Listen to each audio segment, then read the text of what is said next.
Ashama harka fuunee kabajamtoota jaalatamtoota maatii kiyyaa miidiyaa kabiyya keessaa kan biyya alaa hunduma keessanitti nagaa waaqayyo haa baay'atu. Akkam jirta fayyaa keessanii ani nagaa kooti gooftaan haa ulfaatu. Baga eeggamtanii gargaaramtanii guyyaa fi sa'aatii kana geessan isiniin jechuutiin jaaladha. Guyyaaf sa'aatii kana gahuunii fedhaa fi jaalala Kiristoos waan ta'eef nuti jabinaaf dandeettii keenya miti guyyaaf sa'aatii kana gahuunii.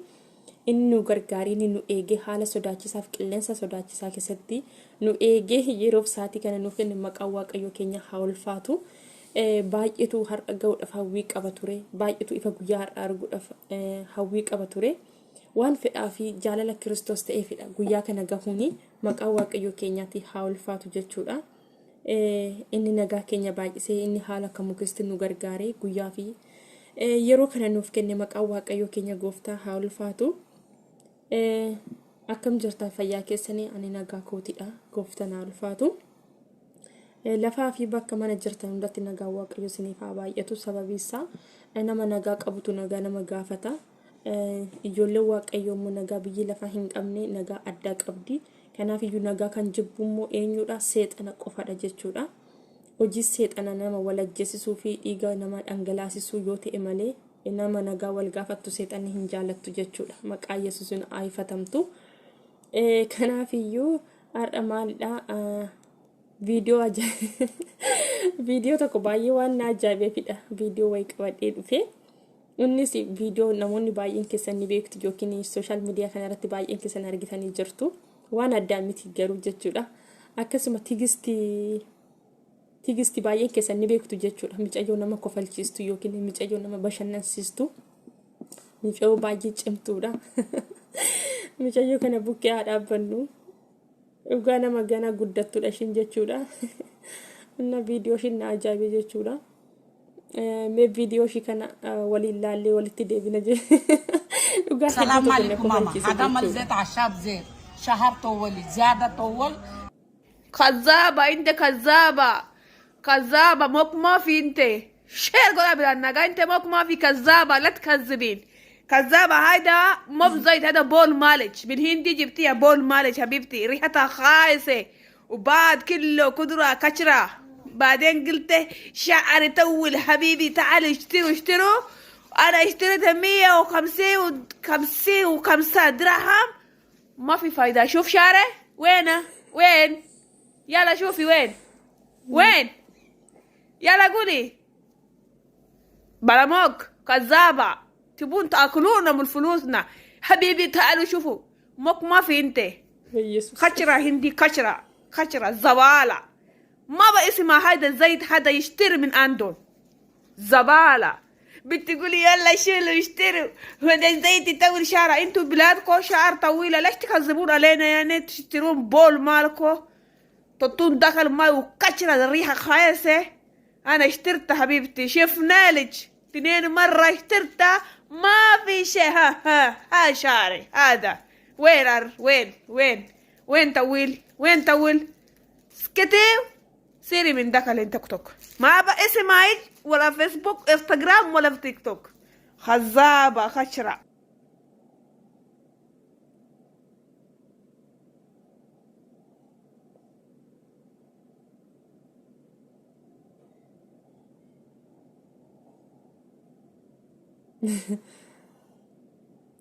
Tole ka viidiyoo ishii kana fakkaata dhugaa hedduu tokkoon kolfe baay'ee tokkoon kolfe jechuudha. Yaani gaafa tokko gaafa itti yaadu viidiyoo jechi ishiin jettu kun dhugaa natti fakkaata waan nama ajaa'ibu keessa. Yaani jarri kun jechuudha uumamaan naachuraal isaaniitiin rifeensi isaanii baay'ee dheeraadha jechuudha. Achi akkuma amma tigisti jette baay'een ijoollee waanuma isaan godhan kana dhugumaan akkasitti nuuf dheeressa jedhanii warroonni qarshii isaanii baasanii bitantu jiraachuu danda'a. Garuu faayidaa tokko hin qabu. Sababii isaa rifeensi isaanii adduma kophaatti jarroota kanaa fi kan akka Filiippiinii kan akka Indoneesiyaa kan akka Hindiyaa kana baay'ee rifeensi isaanii dheeraa jechuudha. Isaan uumamumaanii amma dhugaadha micayyoo waliin mana tokkotti hojjennu biyyi ishii dhaloonni ishii Filiippiiniidha. Waan sin ajaa'ibu keessa dhugaa rabbii achi akkas teechuma ishiirra ga'uudhaaf jechuudha. Akkasti yeroo biyya ishiitti dhuftu rifeensa mataa ishii murtee dhufte gabaabsitee jechuudha. Garuu asitti gaafa shaawurii galtu shaamboo qofa fayyadamti. Akka keenya ayinatii meeqa mataa isheetti hin dibdu homaayyuu jechuudha. Garuu amma isheen wajjin turretti dhugaa rabbitti jechuma ishirra gadi dhufee jechuudha. Baqaanaan gaafii natti ta'a akkamitti kashii yookiin qibaatii tokko fayyadamtu. Bishaan fi shaamboo duwwaa. Inna kasaanii uumamuma jechuudha. Tigistii sirriidhuma itti himte jechuudha. Tigistee guddaa galatoomii. Waan ajaa'ibaati jechi kee dhugaa dubbachuudhaaf. Anaan jechi ishee hedduu na ajaa'ibe jechuudha. Dhugaa booliintu jetti yaani boolii keessa malee kun zayitii miti waan dhugaa hedduu tokko nama ajaa'iba jechi ishee. Eessa akka ishee yaaddeetuma dubbatte ta'e ani hin beeku dhugaa rabbii. Innaa hedduu tokko na kofalchiise dhugaa rabbii. Yaani dhugaa dubbachuudhaaf taananii. Yaani qibaanni kuni jechuudha gatiisa baay'ee widdiidha. Baay'ee tokko jechuudha ol ka'ee baay'ee widdiidha. Dhiyoo kanaan bituudhaaf jechuudha nan xalabsisa jedhee karaa WhatsApp wajjiniin haasa'e. Hiriyaa tokkotu hin bitinnaan jette. Hin bitinnaan illee itti fayyadameen jira omaayyuu hin fayyadu hin bitinnaan jennaan dhiise. Yeroo darbe tokko wanta akka qobboo irraa hojjetamu wayii. Inni lama tokko zayini qobboo irraa hojjetamu tokko. Faayidaa qabanatti fakkaata xiqqooshii mataa koo waan naaf jijjiire wayii fakkaata osoon immoo malakkisee tirfiin qannaatu laata jedheetan xaqallaleen qabsise jechuudha dheerinarraan kan ka'e baay'ee tokko naaf dheerate jechuudha galanni waaqayyoof haa ta'u baay'ee tokko waaqayyoon nan galateeffadha sababii isa baay'ee naaf dheeratee jira qibaatii meeqatti fixee waanuman sooshaal miidiyaa irratti argu hundasaa shunkurtii hunduma isaa fayyadamee mataa rifeensi kiyya naaf dheeratee jira galanni waaqayyoof haa ta'u akkasisiniin jedha warroonni amma koyyuun qaban Ugaandaa fi Keeniyaan iyyuu hin jirumi mataa isaanii kan walitti hin qabamne inna sababa kana kallattii kamiin iyyuu waaqayyoon galateeffachuudha yoo barbaade shuma kana iyyuu narraatii fuudhuu danda'a waaqayyo shuma nama tuffadhu kana iyyuu narraatii fuudhee qullaatti na hambisuu danda'a. Kanaaf iyyuu kan qabaniin gabaa ba'u jedha Oromoon kanuma qaban kunuunfachuudha malee maal godhu.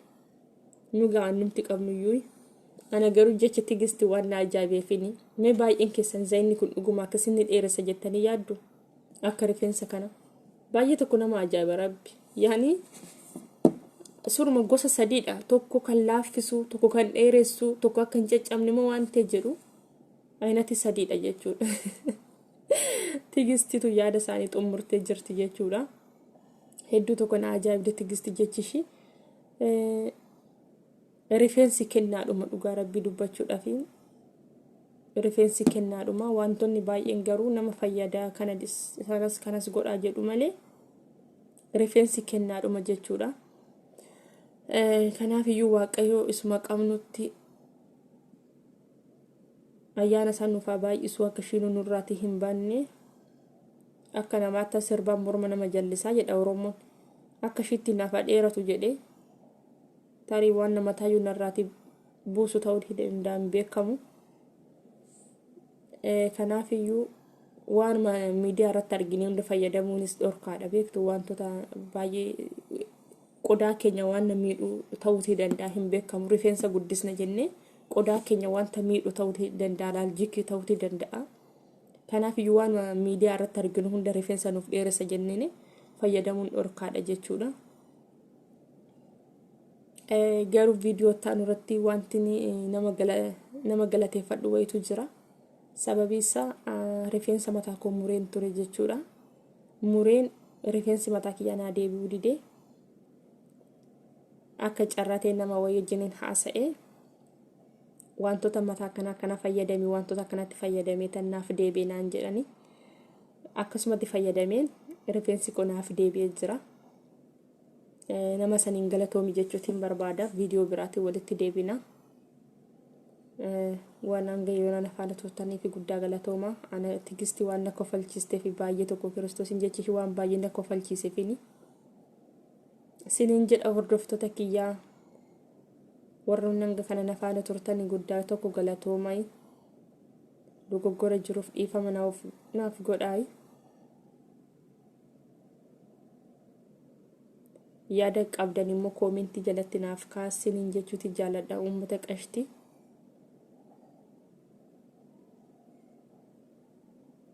Namni foonii ni dogoggora garuu kan